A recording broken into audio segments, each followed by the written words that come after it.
নমস্কার, কেমন আছেন সবাই? সঞ্চিতা রান্নাঘরে সকলকে স্বাগত জানাই। আজকে আমি দেখাবো গুজরাটের একটি ডিশ, যার নাম সম্ভরা। প্রথমেই গ্যাস জ্বালিয়ে আমি একটা কড়াই বসিয়ে দিলাম। কড়াই খুব ভালো মতন গরম হয়ে গেছে।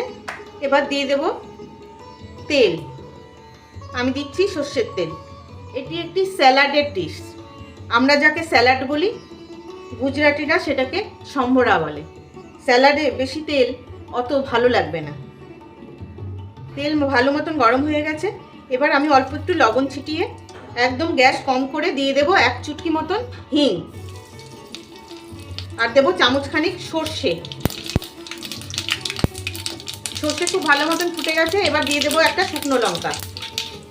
এবার দিয়ে দেবো দুটো কাঁচা লঙ্কা, আর দেবো কুচো কুচো করে কেটে রাখা অর্ধেকটা বাঁধাকপি,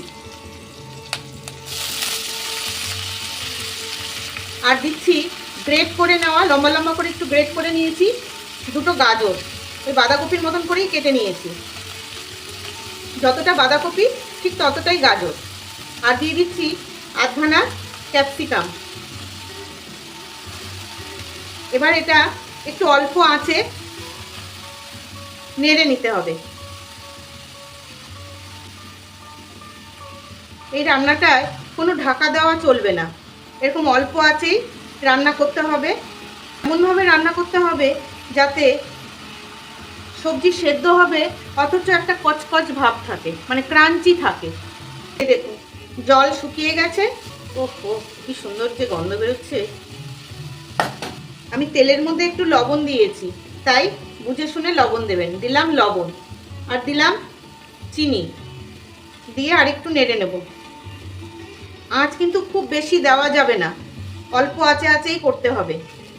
দেখুন সবজি কিন্তু মজে এসেছে, সবজি কিন্তু সেদ্ধ হয়ে গেছে, কিন্তু শক্ত আছে। এই পর্যায়ে দেব প্রায় এক আঁটি ধনে পাতা, বেশ খানিকটা ধনে পাতা।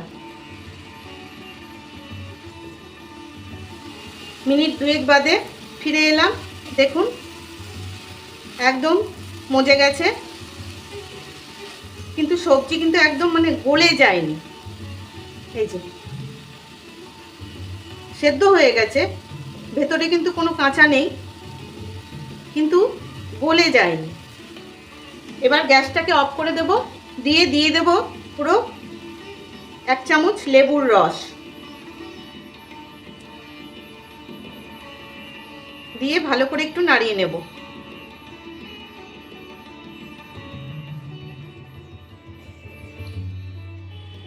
ভালো করে এবার মিশিয়ে নেব। এই পদটা ভাতের সাথেও সাইড ডিশ হিসাবে ভালো লাগে, ডালের সাইড ডিশ হিসাবে খেতে ভালো লাগে, আবার রুটির সাথেও খেতে খুব ভালো লাগে। তৈরি হয়ে গেল গুজরাটের একটি স্যালাড, সম্ভরা। কেমন লাগলো আপনাদের জানাবেন, কিন্তু ভালো লাগলে কিন্তু অবশ্যই জানাবেন। তবে আজকের মতন আসি, ভালো থাকবেন সবাই।